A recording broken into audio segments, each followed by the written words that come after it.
people around here in a minute.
Paul Nielsen here tonight? Paul is not with us tonight. We're going to go without an attorney, Michaela? We're going without an attorney because we have work sessions. I know, it's risky, but we are. All right. Robert, you're going to have to keep us in bounds here. I'll try to remember what Paul knows. I'm going to read this declaration. I, Robert Hyde, Chairman of the Salt Lake City Historical Landmarks Commission, hereby determine that conducting the Historic Landmarks Commission meeting at an anchor location presents a substantial risk to the health and safety of those who may be present at the anchor location. The World Health Organization, the President of the United States, the Governor of Utah, Salt Lake County Health Department, Salt Lake County Mayor, and the Mayor of Salt Lake City have all recognized a global pandemic exists related to the new strain of the coronavirus SARS-CoV-2.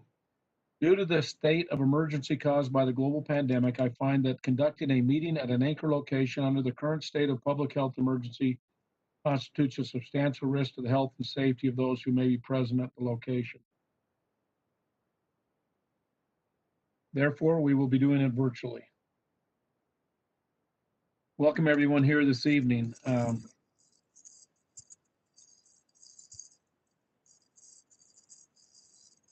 Mr. Chair, may I ask, sorry, I'm a little bit late. May I ask Wayne to hit record? Unfortunately, I do not have the ability to hit record. I just want to make sure this meeting is recorded. Oh, it is. Okay, thank you. We're good, thanks. Okay. Pardon. No problem. We have in our materials the agenda, the minutes from the December 3rd, 2020 meeting. Does anyone have any comments or suggested changes or corrections to those minutes? I found one typo, but I don't have my notes with me. But I move to approve. I second. We have a second from Babs. And all in favor? Aye. Aye. Aye. Aye. Aye. Is anybody opposed? We'll normally do a head count, but we don't need to do that on the minutes. So those minutes stand approved. I don't have anything to report besides what I've already said. Mike, do you have anything you want to report? No, I do not. Thank you. Thank you. Michaela, do you have anything from the city? I do have one thing. Wasatch Community Gardens has contacted me actually today, and they're very excited about their property. As you recall, they had gone through a rezone for the gardens. They've done some rehab and put in some patios and lighting, a number of improvements to the property, and they're very proud of it. And they've extended an invitation to the Landmark Commission to have a tour. I did discuss with Ashley Patterson, just because of COVID and the emergency proclamation, that we would love to do a group event, but probably right now that would not be advisable with the transmission rate. But she wants to extend, if any commissioners would like to have a tour on site or just go by the gardens to see, the new roof, foundations being poured, the new event center building. They'd be happy to mask and socially distance and just share what they've accomplished with regard to the project. If this winter doesn't work out, perhaps this summer would be a safer time. If you are interested in a personal tour, any of the commissioners, please reach out to me, and I'd be happy to connect you with Wasatch Community Gardens. That's great. Yeah, Michaela, I will just say that I've been watching that development over the last month and a half or so. They're really going great guns, and there's significant changes to the site, and it's coming along very nicely. Also, I'd add that they must be excited because I just happened to be talking to Ashley earlier this afternoon, and she asked if I wanted a tour, and I said, I bet the commission would like a tour, and she should talk to you, Michaela. So clearly they're excited to show off what they're working on. They're really excited. And, you know, they came in years ago, you know, just to look at the site and look what they could do. And they've had to go through a number of public processes and work with the neighborhood and work with the Landmark Commission. And just, I'm excited for them. And just reach out to me, any of the commissioners, if you would like be interested in any sort of tour. We'd love to set that up. And make that happen for you all and for the gardens. They should be very proud. Very nice. That's great. I will be glad to do that, and I'll even do some kind of video and push it out to social network while we're doing it. Great. Yeah, I love that. I do too. I do too. Thank you, Michaela. Thank you. We have now an opening for public comments. Is there anybody, Wayne or Michaela, do you know of anybody from the public that is asking to make comment? I do not see anybody in the attendee list other than presenters for the evening. Right. Okay, tonight's an unusual night in that we don't have any action items. We have 2 work sessions tonight, which are always good to have and productive. So we're looking forward to that. We're going to start with the first one, which is the rezone at 860 and 868 East on 3rd Ave. Not far from where I used to live for many years. So we're happy to hear about this. Miss Lima, I'm going to say your first name wrong. So would you say it for me, please? It's Mayara. Mayara. All right, we'll turn the time over to you for the staff report. Okay, let me just share my screen. All right, so this is just a work session to discuss the request of the rezone on the properties at 860 and 868 East 3rd Avenue from CN and SR1A to RMU 35. City Council is the decision maker on these type of requests, but because the properties are in the Avenue's local historic district, we are requesting that the HLC review and provide input on the proposal. The rezone involves 2 properties, one that has a gas station and auto repair, and another that has a single family dwelling. The gas station was built in 1962, and it is listed as non-contributing to the historic district. The house was built in 1892, and it is listed as contributing as a contributing structure. The purpose of the rezone is to allow for multifamily development, as shown on the conceptual plan on the screen. This plan shows the applicant's intent, but commissioners should bear in mind that this is a conceptual plan only, and the rezone request is not associated with any specific development.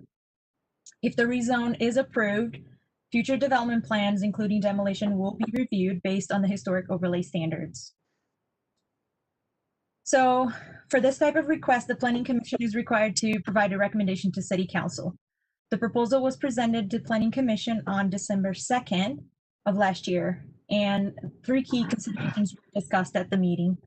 Those include the impact of the rezone on the existing structures and the potential development allowed by the proposed zoning district, the possible loss of a commercial use in the neighborhood node, specifically at the 860 East 3rd Avenue property, and which we find that has been historically established as commercial, and the possible expansion of a non-residential use into established residential area through the conversion of the house at 868 East 3rd Avenue.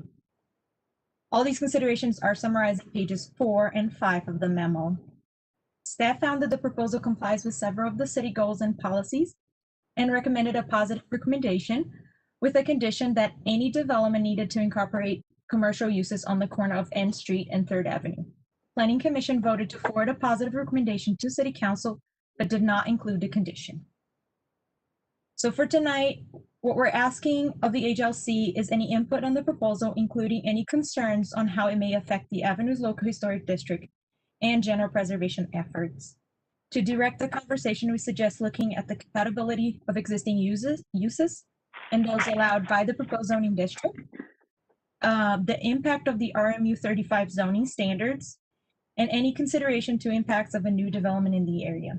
A land use table comparison of the the change of the zoning districts, as well as zoning standards, are available in attachment E of the memo, more specifically in pages 26 and through 29.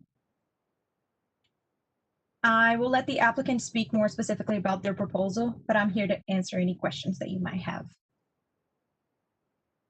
Does anyone have any questions at this time before we hear from the owner? Just a quick question, Mayara. Is the house that is adjacent, I guess, to the east of the gas station, is that what is the current use of that house right now? It's a single family dwelling. Okay, that's what all right, very good, thank you. And I went by there and talked with the owners and using my new historic badge, and I must say it's in really great looking shape. That home, it's really a nice feature to that street. So, Mayara, if I understand this, we're looking at a zoning request, but we're not looking at an actual use tonight yet on this property. Is that correct? That is correct. There's no conceptual. In other words, we don't know if this house is staying or if they're going to want to tear it down. Do we know that yet? I'll let them speak more about it, but their conceptual plan they provided to us show that they will maintain the existing house and remodel it and use the area that's vacant with the demolition of the gas station and build something new to the east of the combined lots. Well, the conceptual plan that's in our materials shows 6 lots. Does that existing house fit within one of those lots? It's 6 residential units, and then the house is the one that has hatch. Oh, okay. Okay, that's helpful. And the side yard there is quite nice, I must say, because I was worried about how close would that house be to the new development, and there's a lot of space there. How long, I used to live right there. How long has that gas station been closed? It's been a long time, hasn't it? It's not, It's still open. Still. It what? It is still open, the gas station. Oh, it is? yeah, Mhm. I didn't know that. So.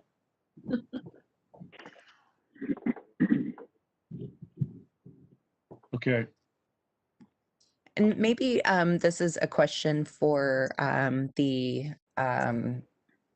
applicant, but has there been any study or look into how removing this gas station would affect the community in regards to accessibility to its services? I will let the applicant answer that. Okay. Okay, let's turn it over to the owners and let them talk to us about this. That'd be great. Kevin, are you going to be presenting? Wayne, I may jump in here really quick, if you don't mind, and I'll do a quick introduction if you guys can hear me okay. My name is Marcus Robinson. My partner, Oren Hillel, is also on as well. Hello, everybody. We own and manage Remark Investments, and we'll be the developer on this site. Kevin Blaylock of Blaylock Partners is also on as well. He's our architect on the site and a long time Avenues resident. So we're definitely glad to have him on the team and have his experience on the team, and definitely excited to be in front of the Historical Landmark Commission tonight. Robert, you must have definitely made your stamp in that area. They are still telling stories about you in that neighborhood.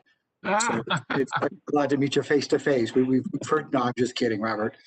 But no, we're definitely glad to be in front of you guys. We're really excited about this site. Really excited about the potential here for this site and for what we feel like will be a nice addition to the neighborhood. And we'll turn the time over to Kevin to talk a little bit more about the site and design and proposal. What I might do really quick is answer a few questions. First the first question we wanted to respond to is is we absolutely plan on keeping the historic home, or the home that is on site at the moment. There is definitely zero plan to demolish it. We actually we have started talks with general contractors on updating some of its features and bringing it up to a little bit more current design, just light touch-ups on the inside, and really just doing whatever we can to beautify the yard. And then we would like to find a long-term either renter or buyer for that site, and then use the additional site to do the 6 single-family development there. So quick answer to that question, and I will turn the time over to Kevin as well, and then we're obviously happy to answer questions, any questions you guys have after as well. Yeah, I've got a question here, please. Are you envisioning these as condo units, privately owned, or will they be rentals? Yeah, absolutely, Kenton. Yeah, we are currently planning on 6 for sale, kind of nice upper scale Class A kind of townhome units there at this site. So there have been some really nice similar type projects that have performed really well, have been well received by the market over in Capitol Hill and in some different areas closer towards downtown. And we feel like a similar product here would do very well and would obviously help towards kind of the housing issue we're having as well, and hopefully be a nice area for people to live. Great. Second part of the question is, where am I supposed to get my car repaired now if you're kicking Bobby out of there? Yes, Kenton, I am sorry about that. Bob is ready to retire. It sounds like he's a great guy. We've got a great relationship with him, and he has done a magnificent job with that repair shop and gas station. It's in immaculate shape, and it sounds like he's ready to retire on. But we really like him. So sorry about that, Kenton. It's a PUD. It's a PUD. Yes. Not condos, but a PUD. You're going to go after. Babs, I may push you to Kevin on that question. Yeah. I don't think it can be a PUD. I'm not sure on the specifics. If you're going to sell them as individual units, you're going to need to condo it. No. I guess unless you did zero lot line, I guess. No. It's like these are attached. PUDs a lot to get through planning and zoning. Can I answer that? Yeah. As far as what they have proposed, it's not. It doesn't seem like it needs a plan development, so it would be considered a multifamily, and then the units would go through a subdivision plat to be condos. Interesting. Groovy. Well, let's hear more. Yeah, some of this stuff is. Can everybody hear me? Okay, I'm Kevin. Play low. Yeah, Kevin, you can share your screen now too if you'd like. Oh, yeah, that'd be super. Thank you.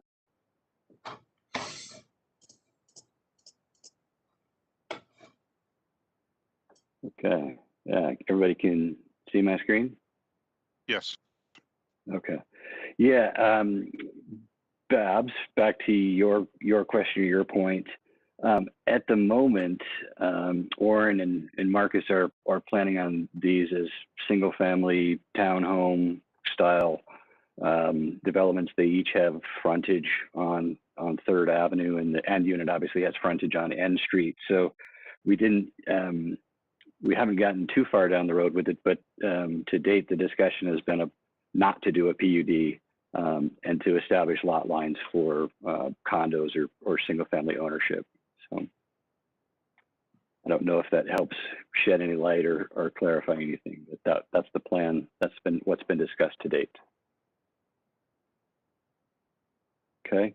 Are you intending that that the houses have 0 lot lines? Is it going to be one structure, or is it going to there's going to be space in between the units? 0 lot lines. Yeah. Correct. Yeah. So they would, it's essentially multi-family development, but single family ownership from ground to sky.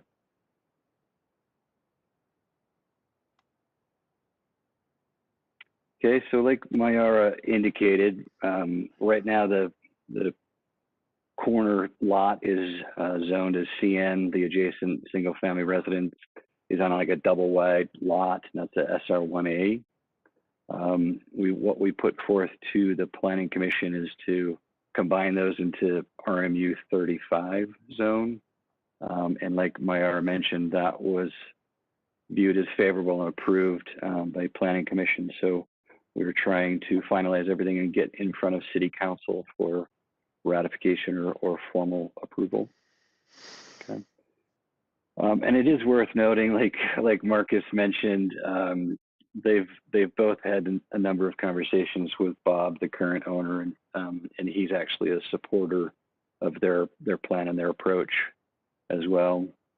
I know that this isn't about design, but certainly we had to talk about what are the potentials and what would you like to do there, just to make sure that it's viable. So just as a point of clarity, the green rectangle with the kind of the 6 purple blue volumes, those are the new single family residences, and the white square with the hatch on it is the existing single family residence that's planned to be improved a little bit, and then like Marcus indicated, either be a kind of a long-term renter, or that's another home that goes up on the market. So in addition to conversations and kind of working closely with Mayara, we've also had a couple of conversations with the planning staff, the Planning Commission, and attended a couple of meetings with the Greater Avenues Community Council, just to let them know kind of what the intent was, and kind of the long range plan. We did a quick assessment of the lot sizes that are found traditionally in this lower Abs area, specifically what's consistent with the block face along 3rd Avenue to the east, but also to the west of our property. And then we also looked at, some of the other larger scale developments immediately around, adjacent to this property, just to start the discussion about, scale and appropriateness. And we just wanted to do a little bit of homework before we dove in and had some conversations with the Greater Avenues Community Council. So this diagram actually shows this red dashed line is the boundary between the CN zone and the SR1A zone. So that's where we're looking at combining those lots and still maintaining kind of a shared side yard between the existing single family residence and the new construction. We have, this approach, it checks a lot of boxes, right? We've got driveway access, shared driveway access at the rear of the property. We've got the required landscape buffer between the asphalt or concrete driveway and the adjacent property to the south. We're exploring ideas of kind of creating these interactive front porch expressions on 3rd Avenue and possibly along N Street for the new product, just so that there's some carryover, some consistency with the traditional language of the development in the lower avenues, specifically along this south side of 3rd Ave. So 2 car garages entered from the rear. The property slopes about 3 feet from north to south, so from front to back. So we're working with that change in grade to kind of modulate the elevation a little bit of the new construction. And yeah, just results in kind of a more walkable community, more green space. And we're really just kind of getting ready to dive into the design. Obviously, part of that process, Marcus and Oren asked me, like, if we didn't go through this rezone process, how would we maximize the site. So this is the preferred option with the rezone to RMU 35, basically 6 new single-family residences and the renovation of an existing single-family residence, versus keeping the CN zone, developing that corner and renovating and selling off the house. And so we just looked at a quick study that really could develop 12 to 15 kind of studio or 1-bedroom units. And in that scenario, that would be a for rent product compliant with the CN zone, as opposed to the 6 new for sale single family homes. That is a lot. I feel like I've been doing way too much talking. So, Oren, Marcus, if I haven't missed anything, I'm happy to take any questions if you guys are. I think Oren may have had a comment, Kevin, right before you started. I'm not sure if we still have sorry. on or not. It looks like he may have. No, yeah, no problem, guys. You guys answered everything, so we're all good. Hi, everybody. I'm Oren, and just like everyone said, we're excited to be here and go through this working session with you all, and I'm happy to answer any further questions. We have a couple of these diagrams that we could continue to show you that we've worked on, but however you guys want to kick things off. What do you mean? What do you mean by additional diagrams? We just have some, Robert, where we thought through the landscaping and the open space and kind of the comparison of the current property versus ours. And I mean, just I think there's a few other iterations of this site plan that got us to kind of this staggering of these front porches approach that we really like. Prior to, I don't know if Kevin has some of those up, but just some of the initial ones. You're welcome. Yeah, I think I cut most of that out. Sorry, Oren, because it was all kind of an evolution to like this front facade to develop the front porch and maximize landscaping. But So where is there any common area? I see the driveway, I see the 0 lot lines. If somebody comes out of their unit and wants to barbecue, is there any common area, landscape common area on this project? I assume the backyard of the single dwelling house is a standalone, or would their yard be common area to the whole project? Yeah, at the moment we're thinking that single family residence owns their own backyard and at least a portion of the side yard. So the only common area is the front of each unit onto 3rd Avenue or onto N Street. We haven't really dove into any design yet. We just did talk about carving into some living space to create some decks or terraces immediately off of a living room or a dining room or a bedroom or something like that, where they could have some outdoor gathering space and have a barbecue grill or something. But really, the intention is this is a little bit more kind of urban living in an established neighborhood. And obviously they're just trying to appeal to a buyer that doesn't want to have so much yard maintenance.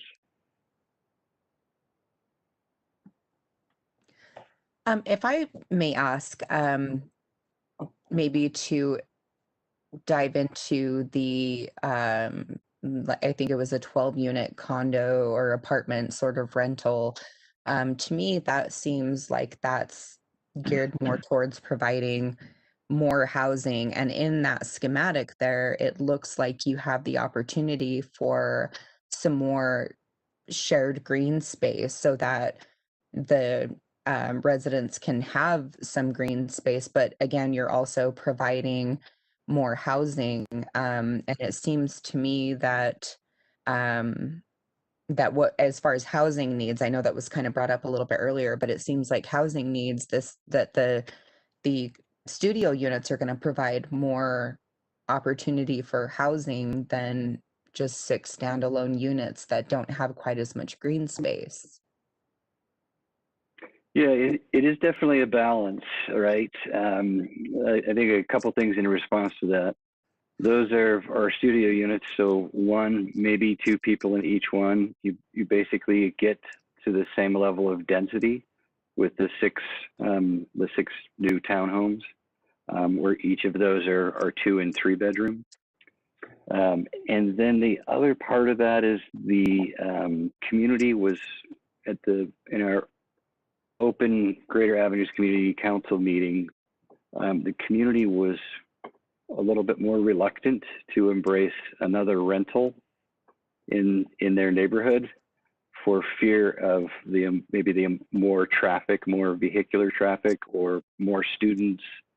I think they were just more fearful of the unknown. There are 2 apartment buildings to the south of the gas station that are for rent, and I don't know the history of those. And then I think lastly, the Remark guys are, this has always been a for sale product for them. And it was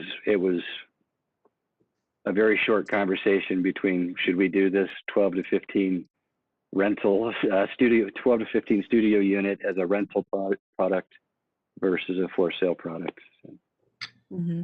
And could you go back maybe I'll and show jump in us? as well. And I just want to ask real quick if you could please. just jump to the slide that showed the area that showed where the other apartment complexes were in relation to this site. To the south and to the west just a bit is another big one. Yeah, exactly. This is the existing gas service station. There's a 2-story apartment building here. There's a 3-story apartment building here. And there's a 2 or 2.5-story apartment building here. Okay. Thank you. And I do have some Google Street Views or something if we want to go to that as well. Yeah, and it does seem that with that, the studio units, that parking could definitely be a problem. I know that you were talking about a walkable community, but I could see that could potentially be a problem there too. Yeah. Yeah, no, Jessica, those are a few of some of the issues that I think we were absolutely trying to be sensitive to the neighborhood and the GACC with, was parking. Obviously, parking is always a very important subject, right?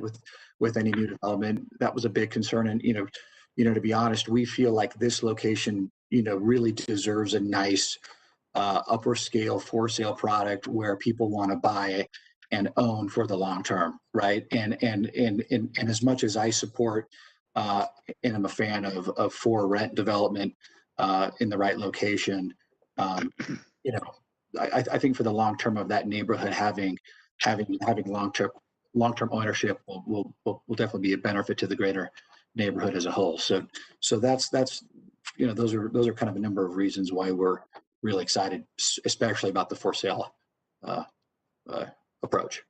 Sure. Yeah. And in that, along that line, you're providing 6 additional residences in that area. Right. We're trying to balance that both. You're exactly right. And that's kind of how we got to where we're at today. So yeah, absolutely.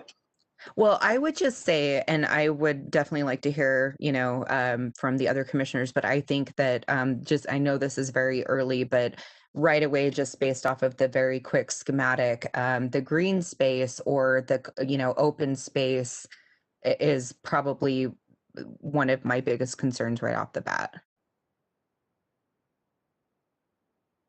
Oops.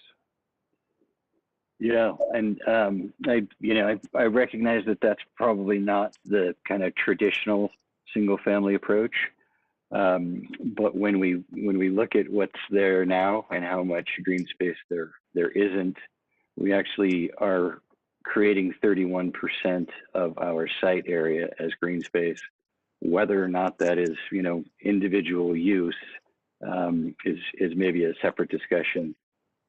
And I is that- think we're, I have a question in the process here, because are we micromanaging that? You have Lindsay Gardens as green space, massive green space right by this. So given that the use here has been a gas station with massive traffic compared to residential, a residential block that didn't have that. I think this all looks pretty great for what you've got planned here. But the green space, that just, that we have plenty of it nearby. And That's a good point.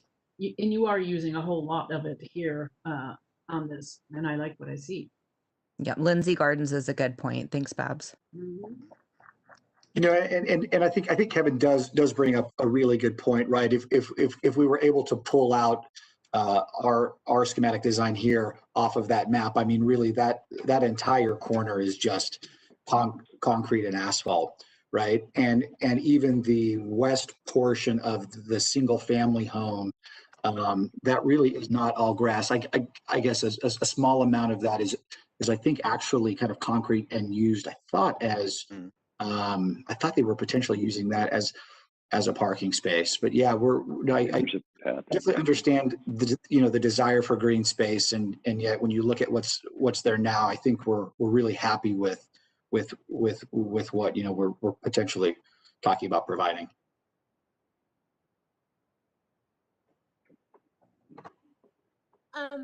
Sorry if I'm not reading this well. About how much space is between the proposed development and the existing contributing structure? right now we have that planned as about 12 feet of side yard.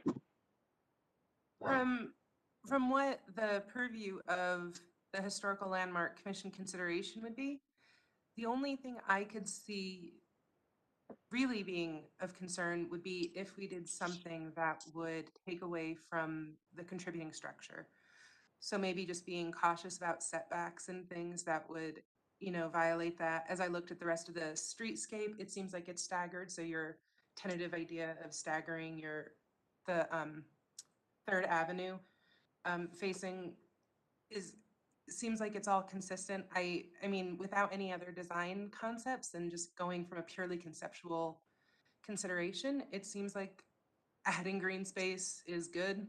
If I were in the avenues, I might be upset that I didn't have a place to gas up a little closer, but I mean, with the housing crunch, it feels like it's a smart thing to do. So I can't really see much as long as we are respecting that contributing structure and the historicity of the structures around it. Yeah, and I'm curious, just going back to my question I had asked earlier, just how far away then would be, just out of curiosity, how far away is the nearest gas station at that point? Yeah, and just to answer that too from earlier, Jessica, sorry, I heard that was what I was gonna kind of jump in there. So this gas station does not have some of the normal kind of services, right, of a usual gas station. So there is no convenience store here. It's, Bob does not sell anything out of this other than just his repair shop that he has. Bob also is very laid back on the hours that they're open. They are only open kind of normal business hours, which obviously, pre kind of the stay at home and everything, was a time where you usually didn't go get gas. I mean, usually you go before work or after work. Come on, you can pump gas there 24/7. Yeah. And it repairs your car. It doesn't, they may not serve you a soda or a chimichanga, but at least you get your car fixed and you can buy gas 24/7. And Bob does it with a smile too, which Yeah, you need Bob there. I get that Bobby wants to retire, but The closest yeah, gas station. I know there's a lot of disinformation in the world, but I wanted to speak my mind there. Thanks. The closest gas station is on M Street and South Temple. Correct. Yeah, that's Smith's. There's the little Smith one. Hey, Robert, point of procedure here.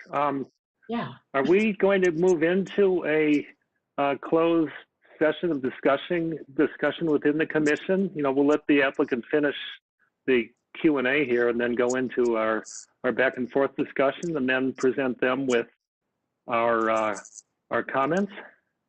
Well, I was, thanks, Ken. I was gonna just focus this meeting. We can call it closed session or not, but but we are gonna have to we don't have to, but we are gonna discuss as a commission what we're gonna do. So to focus this, this project will come back to us for our approval of what's being built in the normal manner in which we approve new structures in an historic zone. Tonight's meeting is purely about, it's called a study session, but it's a little unique that way because what we're really looking at is a rezone. A rezone is the purview of the Salt Lake City Council.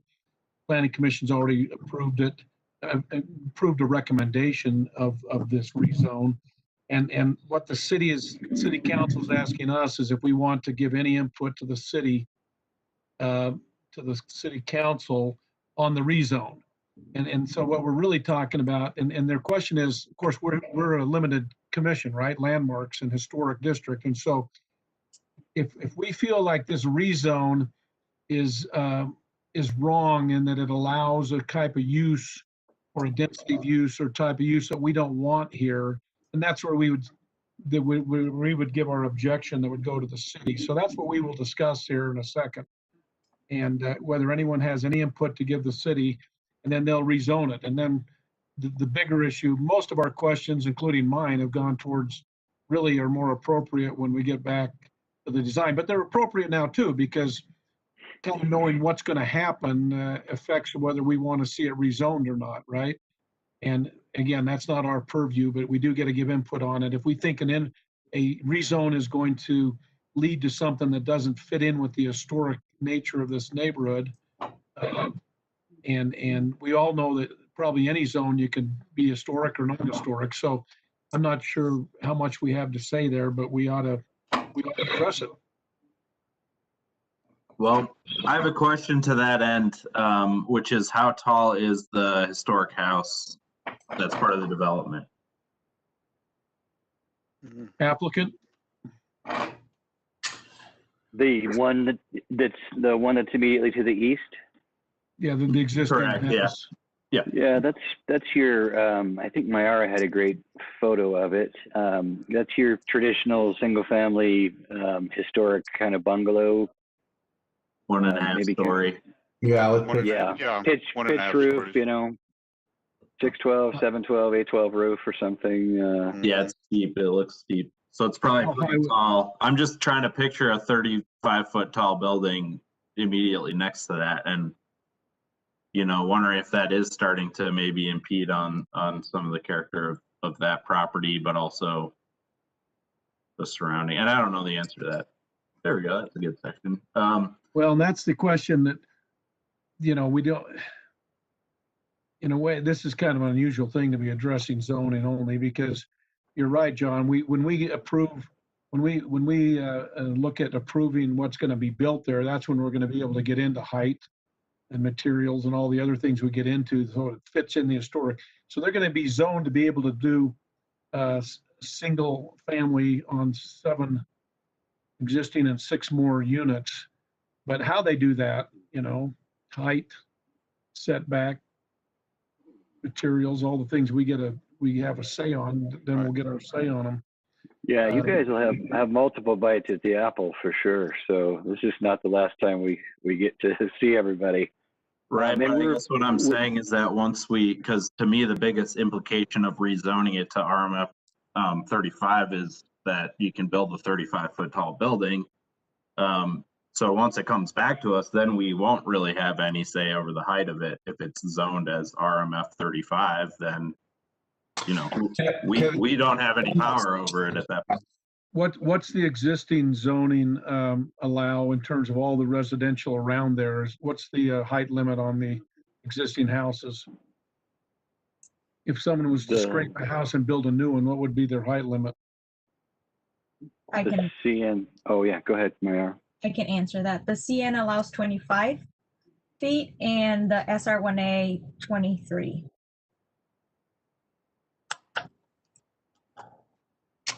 So why aren't we staying with a zone that keeps the same height limit as all the surrounding neighborhood? Kevin, you want to talk through this section a little bit with across the street and our grade and all that? And if Yeah. before you do that, if I can jump in, so that cross section just showed the property just to the east, and so we can see that 35 is slightly lower. Have you, and as you're, answering this, have you looked into kind of what the grade changes over the next couple properties, just for scale and perspective, I guess? Yeah, Jessica, I was wondering the same thing. Thank you for asking. Mhm. Yeah, we've started some of that because we know that that is going to be a requirement to share with all of you eventually when we get into design. And we're trying to take a very sensitive approach. You can see the house immediately to the east of the historic single family. This is more of a 2-story with the more kind of traditional 5 to 6 feet of separation between houses. So that's one of the reasons that we're approaching this at 10 or 12 feet of separation from this existing historic home to our development. And then occupying the corner, the intersection, we're 35 feet from the back property line, but we're more like 31 or 32 at the sidewalk or at 3rd Avenue. So that has kind of the relationship with the fourplex that's immediately across the street on the corner. And then you can see the 3-story apartment building to the south of our property, where the gas station is, 2-story apartment, 3-story apartment. So we're trying to respond to all of the different characteristics, again, at a very, very high level, high sort of planning level. In terms of what's immediately there at the corner and the surrounding existing structures. So pulling the building away from the single family house to help mitigate some of that change in scale, bringing it to the corner, which is more of kind of a urban master planning response and is consistent with some of the city master planning objectives. And we've just started kind of a documentation process of what the streetscape feels like from both the north side of 3rd Avenue and the south side of 3rd Avenue. On the north side of 3rd Avenue, they're all of the same era again as the south side. I'm not sure what development pattern kind of forced this, but the homes on the north side of the block are much larger. They're 2, 2.5, and 3 stories.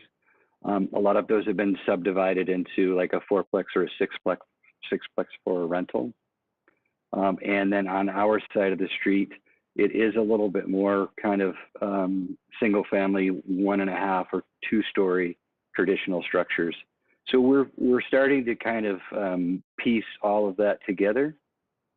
And doing some, just diagrammatic scale studies. Again, this is kind of the single family or the south side of the street with our development kind of superimposed across the entire block face. And this is the opposite side of the street, the north side of 3rd Avenue. Mhm.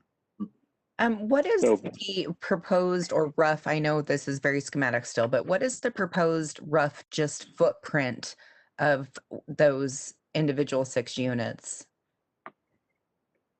What do you mean by that?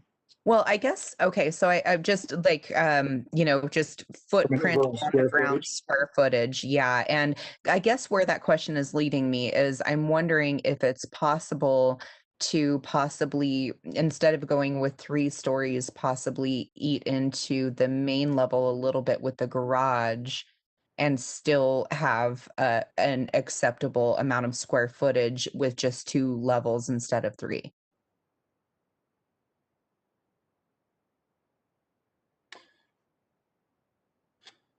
Kevin, what is our average square feet on these again that we're coming into on our last iteration? Do you recall? Our average, we're somewhere 2,200 to 2,500 square feet. So most of that ground floor is taken up by a 2-story or a 2-car garage. I think we're 21 feet wide, like wall to wall. And then I think our north-south dimension is 50. So we're roughly 20 by 50, 1,000 square foot footprint. But most of that ground floor is the two car garage. So that means that our unit square footage is roughly 22 to 2,500 square feet. If that helps answer your question, I think that was Jessica. Yeah, it does. Thank you. So, I'm looking at the things you just put up, but I'm also looking in the materials on figure 15 shows those two large houses north of the project across the street. So just roughly obviously they're sitting north, they're sitting up, they're big buildings, they're high off the ground, the main floor is a long way from the street. So if you get a 35, if we build to the 35 foot, if you built to the 35 foot on this gas station property, where would that actually be a rooftop that would be a little bit lower than those two houses I'm looking at? That's right, Robert. Yeah, Robert, if you can still see my screen, this is to scale and illustrates exactly what you're talking about at the top here. Right, this is the corner house, and like you pointed out, their first floor line is well above the street and well above the sidewalk. So they have kind of a porch entry sequence, and then their roof line will be, 6-7 feet above the roof of our building. So can you show me that same picture with the proposed building with the single dwelling house that's part of your project next to it? I think you are referencing this drawing. Yep. Yeah. The middle drawing. Yeah, middle image. Yeah. Mm-hmm. So you're not too much higher than the house that's two up, but the little one's going to be a little dwarfed in there. Yeah, this is kind of a tiny house to begin with, and again, that's why we're trying to pull it away a little bit. For whatever reason, there's really 4 or 5 feet between these two homes, and then the rest of the block face, it gets to a more typical 5 to 8 feet of separation. And we're really trying to get 10 to 12 feet of separation. The issue here to me isn't so much the height in that Third Ave view, which should be labeled Third Ave view south, but rather the mass. And then you get into the whole the design representation, which right now we're looking at a polygon rectangle essentially, which has none. It comes across poorly with respect to massing, with respect to the houses to the east of it. Might be more of a precedent to consider down on 3rd Ave and K Street, looking the same way. The brick building that formerly housed the Wild Rose Sports across from the 7-Eleven. This will have a similar relationship to the adjacent houses as that building does. However, presumably this building, and given the history of the projects that Kevin has presented to us, should be a lot more sensitively masked and detailed. So I think that will help. But I just bringing this around full circle, be careful when looking at that, because it is not really representing the final outcome. Well, and that would be, and Kenton, that would be more true and that would be more relevant if they do a pitched roof rather than a flat roof. Right? I mean, if you put roofs on all those, are you going to do a flat roof? Is that unknown, or would you have to do one? We haven't really gotten into it yet, and I mean, Kenton brings up an excellent point. That's why I was a little bit reluctant to share this slide. Sure. All we're really trying to identify is, this is the building volume that we have to stay within. We can't go further east or west or up or down, right? These are kind of the rules that we've given ourselves, and we haven't started yet, like carving into it or creating the massing or giving it any life or detail. We're just trying to identify, okay, this is our box and we have to color within the lines, unfortunately. Well, And what I said, hang on, John, let me just say one more thing. I was going to say this does not change what you said, which is absolutely true. If we forward a recommendation for the rezoning, they can go to 35 feet and they could go flat roof as well. You know, it will meet our design review, but yeah, John, it does open the door for the maximum potential design. Can I jump in really quick? This is Wayne. They will have to come back for new construction.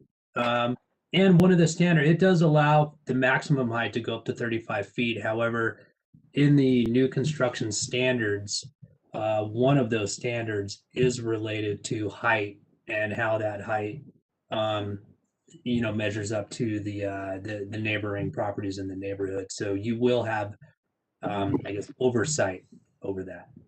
Right.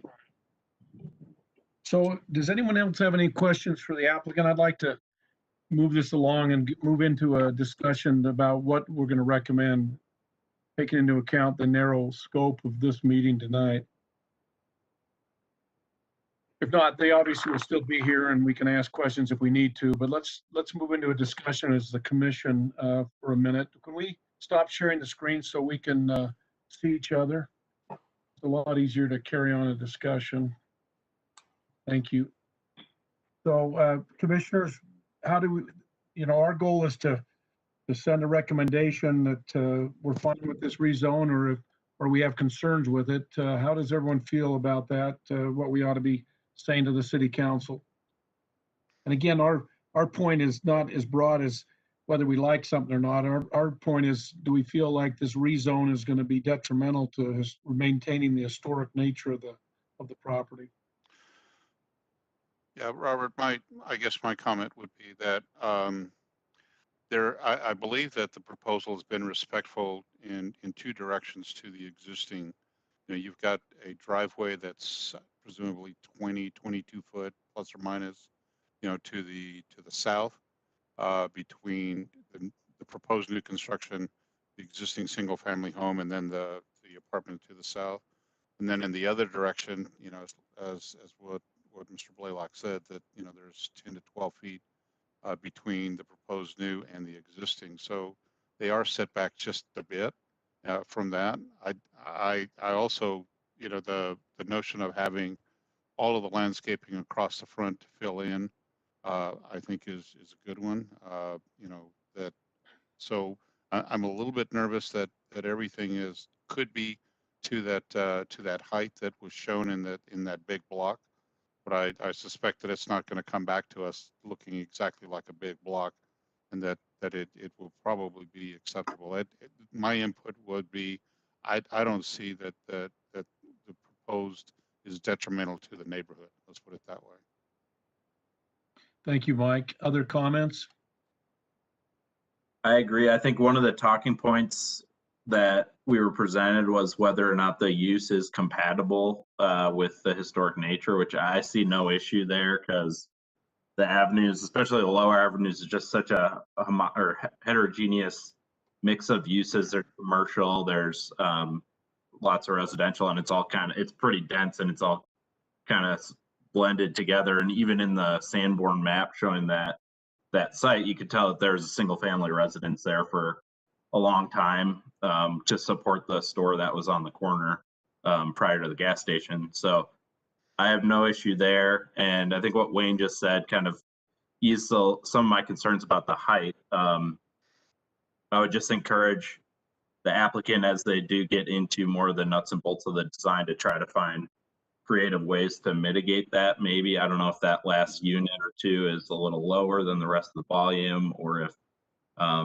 you could maybe play with the grades a little bit to get the driveway in the back a little lower, just kind of lowering the whole thing, or what that entails. But that's kind of what I would focus on moving forward into the design. But I think it's appropriate for the neighborhood, as long as the design ends up following the guidelines.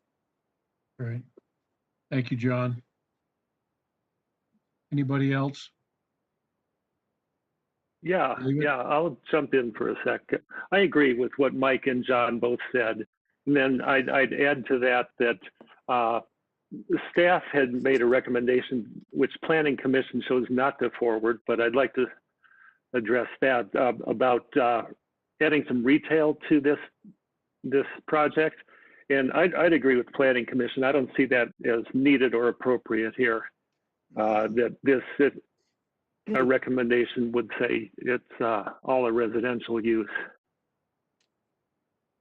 Thank you. Kenton, I'm going to be contrarian there, if that's okay. I think of this as the far edge of Federal Heights West, which in my opinion is around Q Street, but we're not that far away.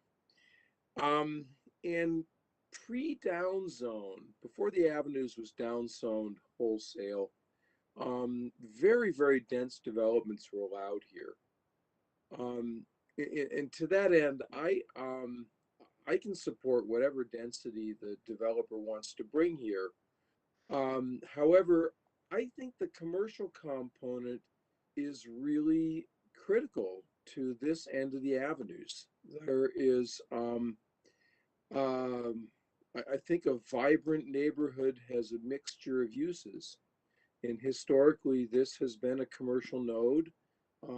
And our neighborhood, I live here, is missing a lot of commercial nodes that have disappeared over the last 50 years. And it would, in my opinion, I agree with planning. I think a commercial component is important here.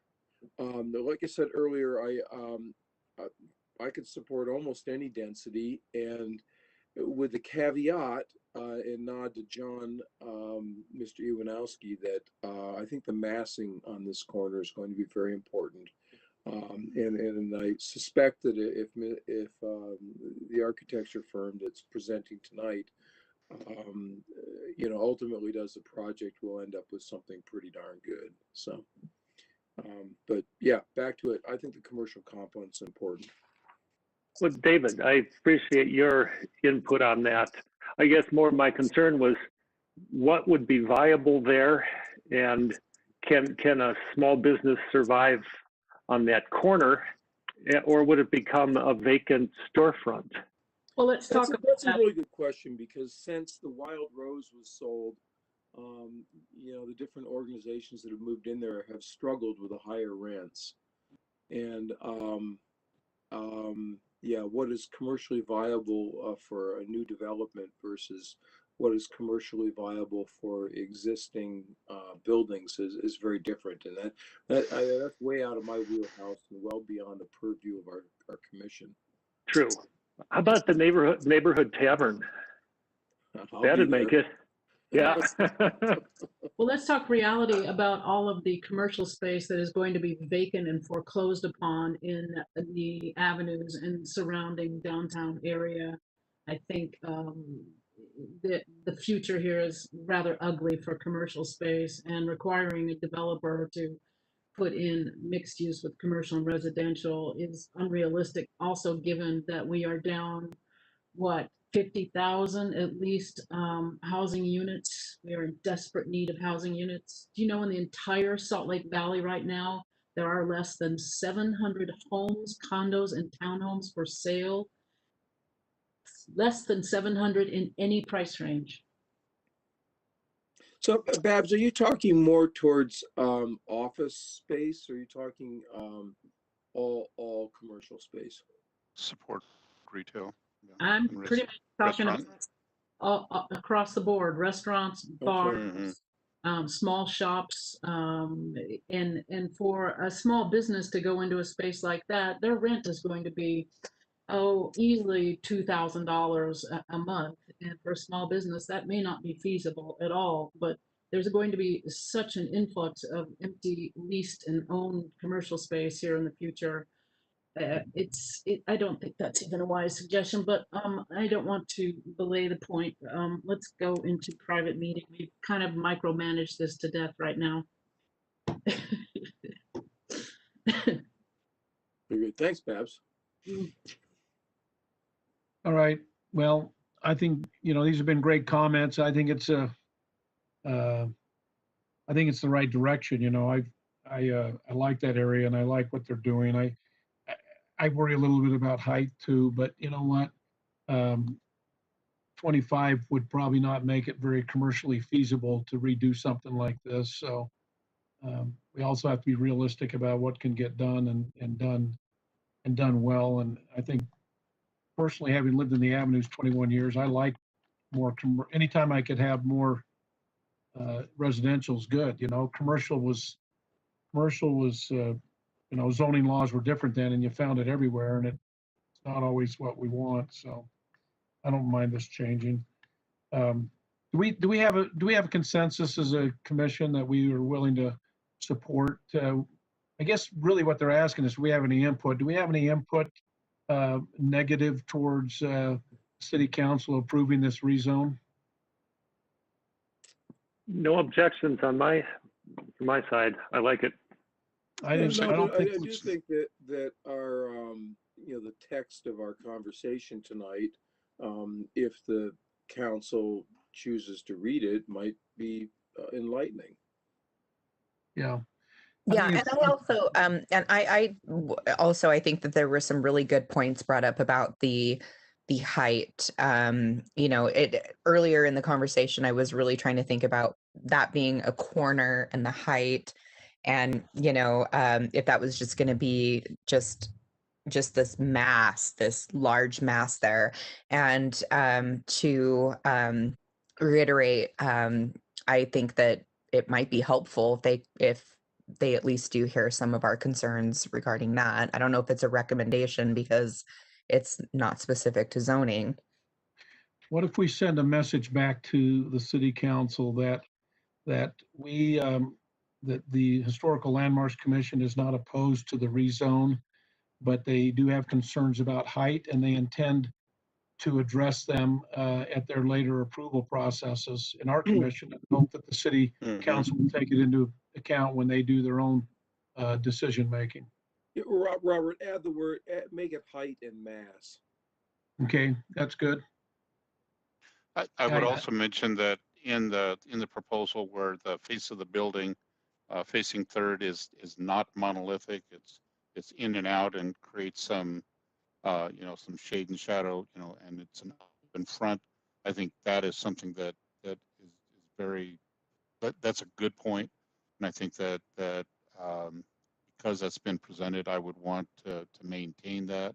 And I suspect that the architects will, continue with that. So that uneven thing. That's right, Mike. That's always a big one when we start approving the new construction. So I think the mass and the monolithic, those ideas go towards the approval process when they come back with plans to us. With respect to zoning, they don't really probably enter into the zoning. The zoning's mostly a use and a height type of thing. So, but I think the way we've worded it with everyone's input here is a good recommendation or a good thought to send to the city council, and as much and more to the applicants. They know they're hearing what we're saying in terms of what they bring back to us at a later date, assuming they get the rezone. Agreed. Okay, I think that's enough said for a study session. Unless anyone else has any input, we will thank Marcus and Orrin and Kevin for coming and spending some time with us tonight, for your thoughtful consideration of all these matters, and good luck with your project. Thank you, everybody. Happy New Year. Thank you. Absolutely. Thanks, guys. Thank you. Appreciate it. Have a good night. Thank you. So we're now going to move into the other work session, which is the Saxton Bartlett edition at 732 East on 2nd South. Is that Kelsey? It's Kelsey. Yeah. Kelsey, we'll turn the time over to you. Thank you.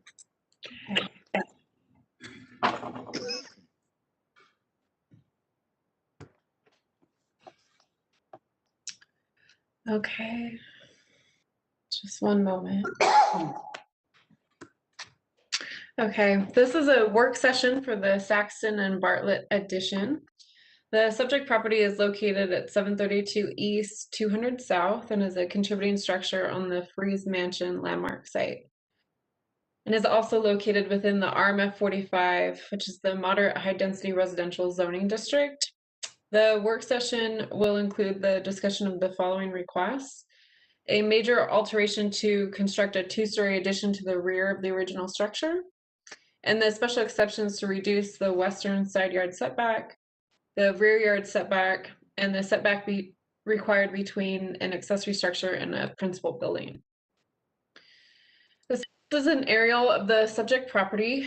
As illustrated, the small cottage is located behind the main mansion, which fronts on 200 South. The main cottage is outlined in red. The following 2 slides are pictures of the existing structure. This slide illustrates the north and east elevation. And this is a photo of the south and east elevations and a difficult photo of the west elevation. The site plan on the left illustrates the existing site. The dashed line kind of in the center of the structure, the site plan, indicates where the 1950 addition begins and where the 1915 cottage ends.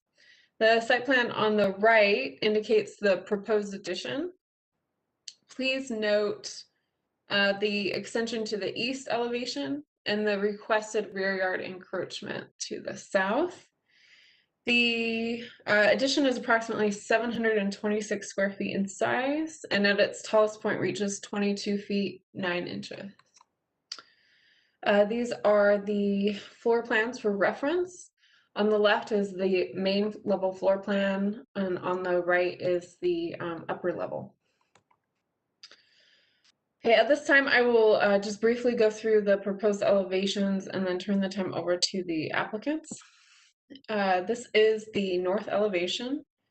This elevation reaches approximately 22 feet 5 inches in height, with a cantilevered portion, as you can see, that extends to the east. The top image is the proposed east elevation. This elevation extends above the existing roof line by approximately 3 feet 7 inches. Additionally, the west elevation is the lower image, and this elevation reaches 22 feet 9 inches. The new south elevation extends into the rear yard, which is one of the special exceptions being requested, and is requested to create a covered parking area. This elevation extends to approximately 20 feet 9 inches. The following 2 slides are renderings that were provided by the applicant's architect. This is a rendering that captures the north and east elevations. A rendering of the north and a straight rendering of the east.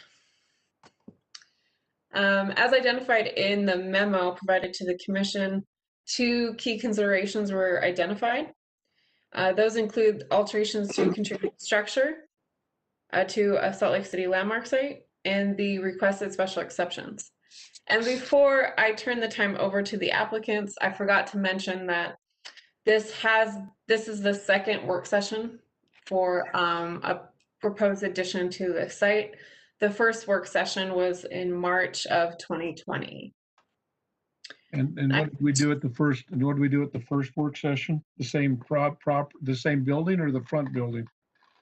It was the same building. It was a different proposal. It was for a full 2-story pop-up. You provided feedback on that proposal, and I summarized the points made from the commission within the memo. All right. Before we go any further, I would just first like to say hello to Wayne, and also I'm going to recuse myself during this because I worked with the firm during the process of this design development. Okay, thanks, Jessica.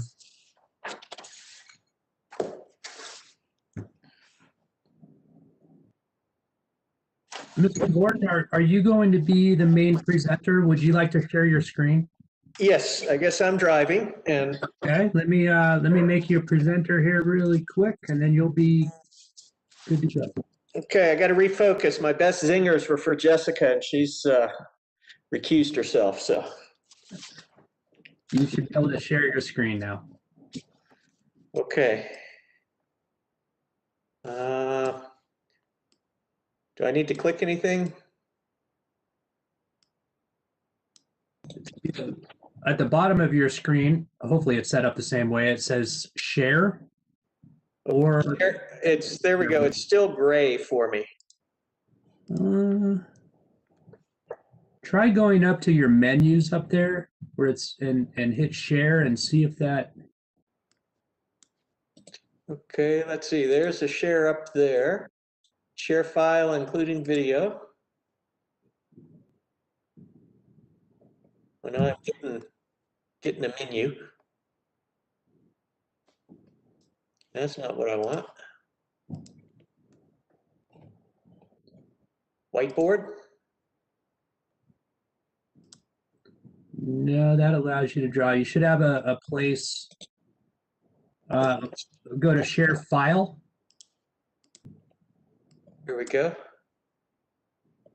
Okay, let's see.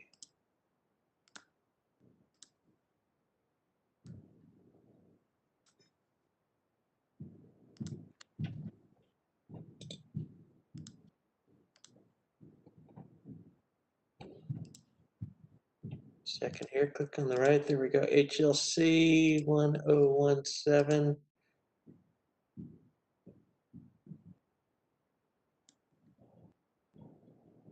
It's loading a file.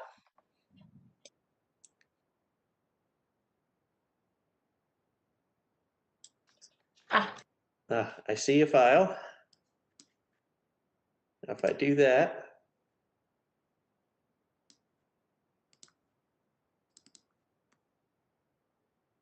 and there we go. Okay. So I can move. I'm just testing here. Okay.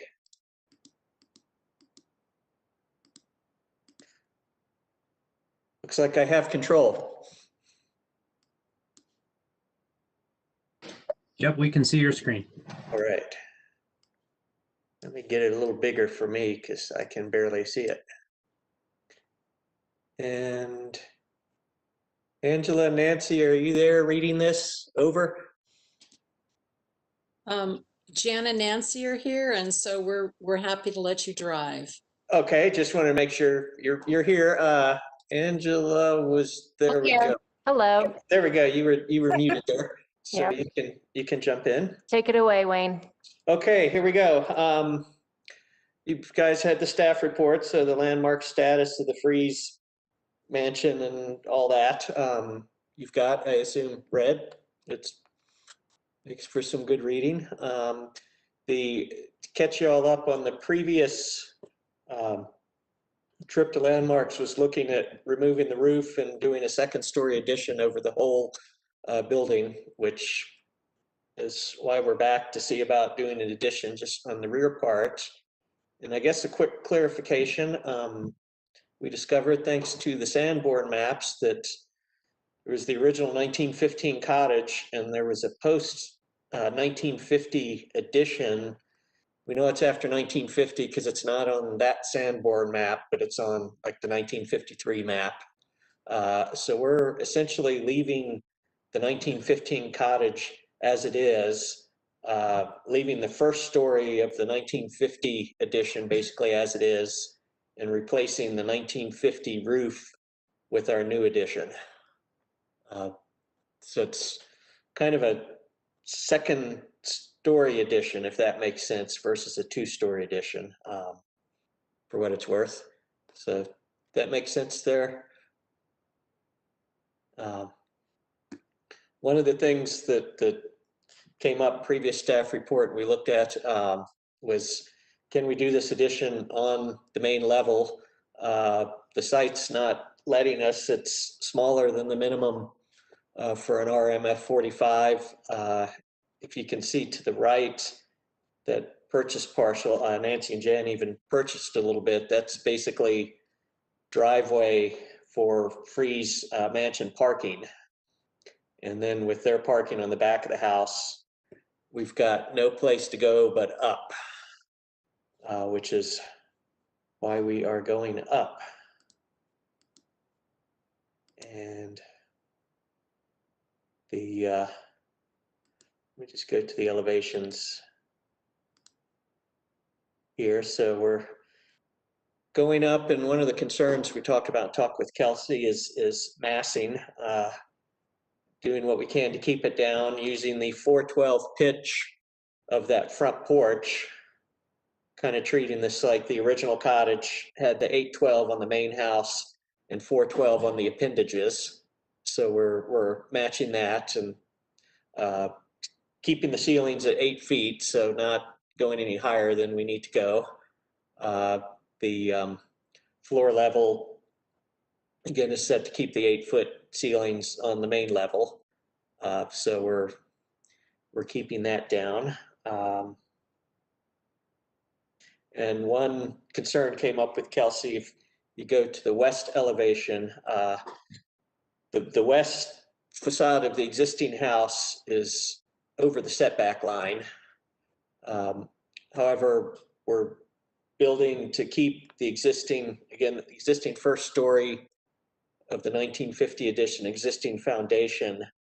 So to set it in from the west setback line would be a major endeavor. So we're hoping to keep that. And on the south setback, let me go right there again to provide cover parking and at least a bit of living space on the upstairs. This is a pretty small house. Give Jan and Nancy a little space. Is this making sense so far to y'all? Okay, thanks Kenton for nodding. It looks like you guys are all muted. There we go. We'll use hand sign because I've been looking at this a lot, so it's all clear to me, and you guys haven't seen it, so trying to make it clear to you. So that's the overall massing to try to keep it down as much as we could. The overall detailing, keeping it simple. The original cottage was simple. The 1950 edition was simple, even though it's part of the Freeze Mansion parcel and National Register listing.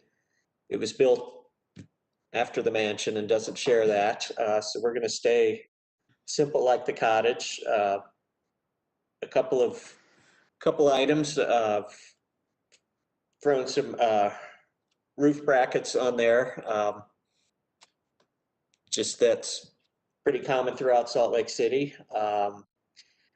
Matching the open eave of the existing cottage. We looked at the approach, do something different to stand apart from the cottage, but it really wants to pull in some of the details and matching it, the window trim, the roof eaves, the siding will change up a bit just to differentiate, but I guess look like the same building built a little later, so it goes with it. The windows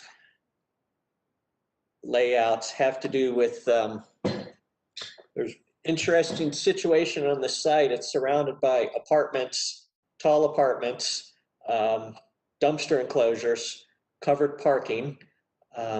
Do get some mountain views, so we're basically arranging so that Jan and Nancy can have the good views of the mountains and not be looking at the dumpsters. That's larger windows on the east elevation here. Also some larger ones on the south, but also accommodating. They've got a sideboard in there. So we want to try to pick shapes that we've seen. The west, the existing stairway, which will be utilized, is it's there. It's going to keep it there. Also on the west, they kind of mixed and matched their existing windows. That's existing, that's existing, that's existing, and that one's existing. We can't see what you're pointing at. I don't know if you're able to annotate or. Let's see. How do I get a pointer that works?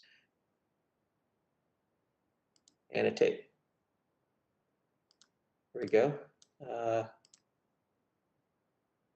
I draw.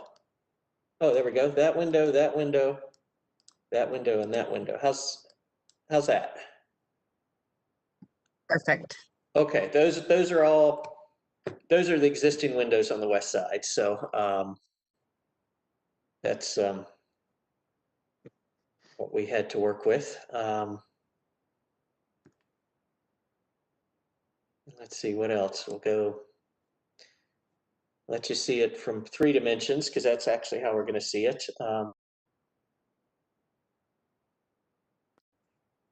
Again, we didn't really have the opportunity to do the connecting link that I know is preferred between existing and new additions. Now that I can do this, watch out. That is essentially the original 1915 cottage. We're looking at least doing a change in the roof to differentiate that. And I say we're looking at, once we get farther down the road into construction documents and actually detailing it, this may happen. We may end up wanting to keep these shingles all the way across. So that's something that'll come when we look at how to detail the roof and not tear into the existing roof too much. One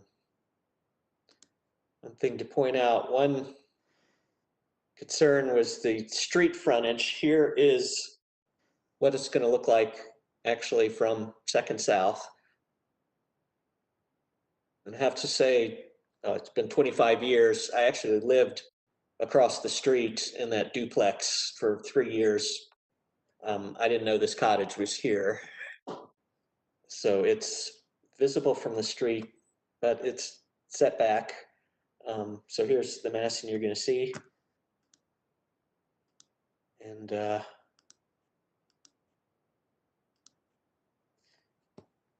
guess that's it. Also, this is, we're in schematic design. The fine tuning and the detailing is yet to come, but the concern seems to be the overall massing and how it blends with the existing cottage. So that's what we're focusing on. And that's, I guess, questions, comments. All right, commissioners, this is a study session on a typical type of application. So our goal here is to give them input on things that will matter to us when they come back for a certificate. So comments, anyone for the applicant? I have a question maybe more for Kelsey, but I know it's a landmark site, but are basically all accessory structures on a landmark site considered landmarks? They're identified in the nomination. This structure was identified in the nomination, so we consider it a contributing structure to the landmark site. And the addition was done, I mean, so the 1950 Sanborn in my mind is notoriously incomplete, but you agree that addition was done after 1950 outside of the historical period and should not be considered a kind of historical piece of this cottage. The rear of the structure does appear to be an addition. However, even if it was constructed during the historic period, if an addition is cited to the rear and an applicant is removing an existing addition, we approve those regularly. typically because they're not visible from the public way. You know, they're making contemporary alterations to historic structure. So staff is a little bit more flexible with rear-sided additions being removed and replaced. So. And then my last question is, in attachment D, you didn't give any recommendations. Is that because it's a work session, or is that? That is correct. So for Okay. work sessions, staff does not analyze the standards of review for either the special exceptions or the standards for altering a contributing structure. Okay. We just identify issues for discussion with the commission. Okay, thanks. Apologies to the applicant. This is my first real work session, so. It's okay. I'm trying to figure out how this all works. Can I jump in real quickly? Absolutely. If just to make sure, Kelsey, I'm still driving. Okay, that's fine. I just didn't want to embarrass myself thinking I wasn't. So, you know, doodling on here while I'm listening to someone. So okay. I'll comment as well, and I believe I went back to my notes of 5th of March of 2020. From my notes, what you've shown here, Wayne, is a lot more respectful to the existing original front structure. The other design seemed to overpower the original. This is now, it's pretty easy to see one was original, one is being added. And so you can see a demarcation between the two. I think a lot of the conversation when it was originally brought up in March, I think Jessica, you were there as well, was that the proposed addition just dominated the original small structure. So I guess what my comment is you know, we talked about that, and you seem to be very respectful of that fact. And now this proposed design is much different than what was shown in March of 2020. Mike, I'd like to add to that. And, you know, this is a small backlot property. It's a long way away from the street. It's a tight site. It is surrounded by commercial development. And, you know, in so much as the 1915 cottage structure is honored in this design or future design, if we may see it, I'm wondering if it might be in the best interest of our commission to give the applicant a little more relief with setbacks, and specifically to the west. There's just a parking lot to the west.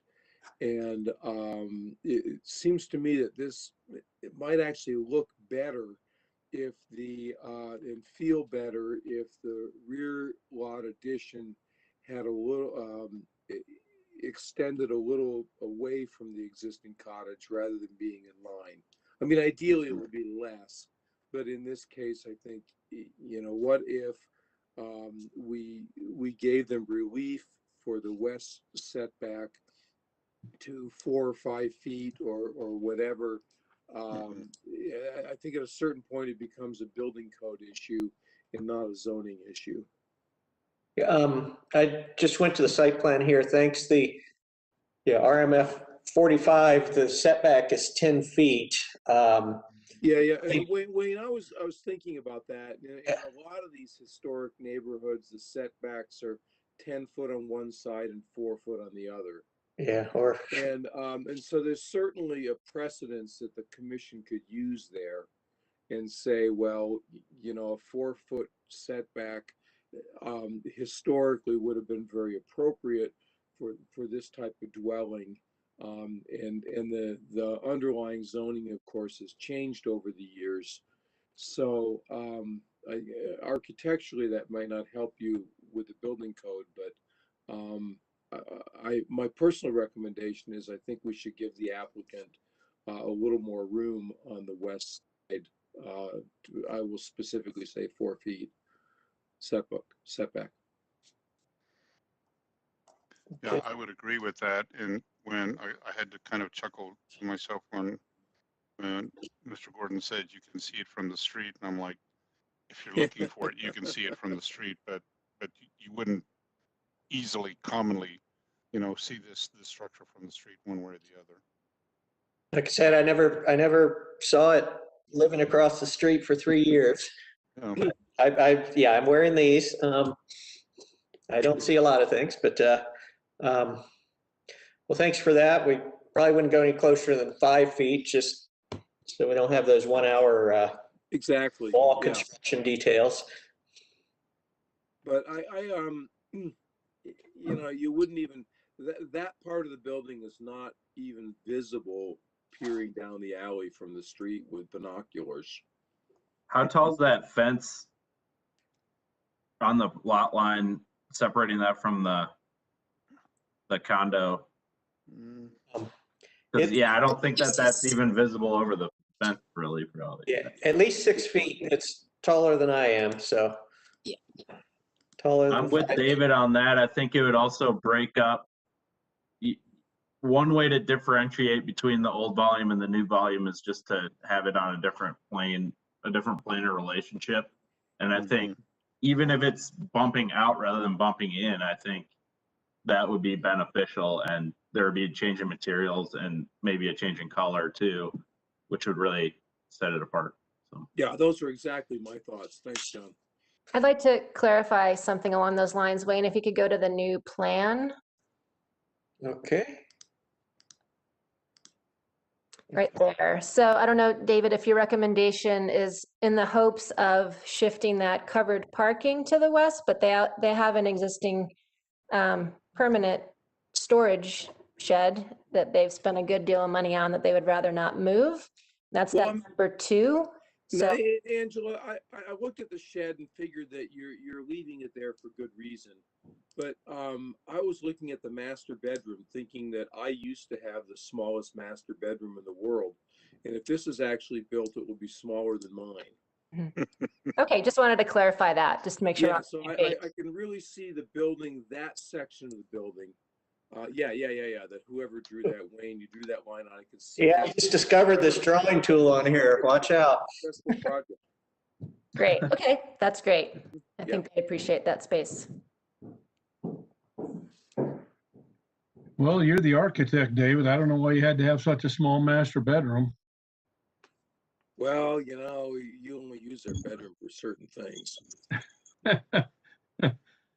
All right, anybody else have other input for the applicant? I think what David and John said is very appropriate. And it's not often that an applicant comes in and asks for something and we say, no, you haven't asked for enough. So I like that approach. I remember this case quite well. If I'm not mistaken, it is literally the last thing we heard when the last time we saw each other face to face. And I remember the tension in the room that was palpable as we discussed it. And so I just want to say thank you to the owners and to the architects for really taking to heart some hard things to hear in that session, and for respecting our shared history with what you're doing here with this new design. I know that was not what you originally conceived of, but thank you. This is really quite an exceptional way to implement all the suggestions you got during that session. Great. Well, we weren't the architects, but thank you. I think that's well said, Victoria. Thank you. Well, and it's to the owner's credit for realizing they needed some help and going out and getting Angela and Wayne and you guys to help them out on it. So good work to the. Thanks. I guess I've had plenty of time to work on this. I was on landmarks when Nancy came in with the addition to the back of the Freeze mansion. So I guess I kind of know this site.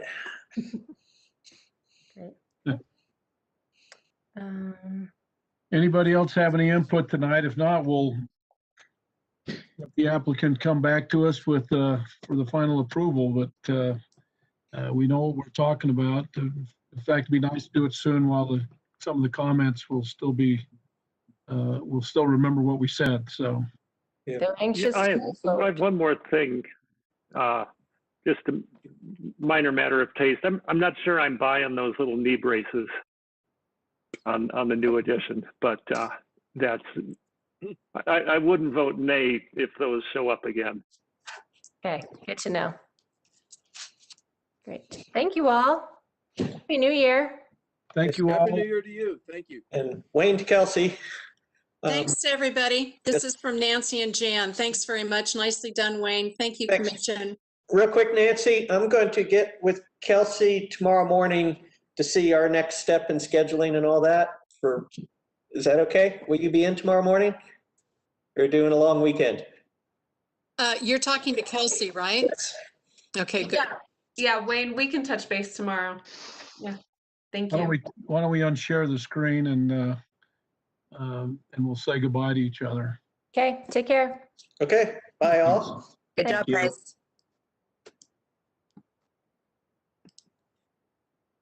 Thank you for your time. Have a good evening.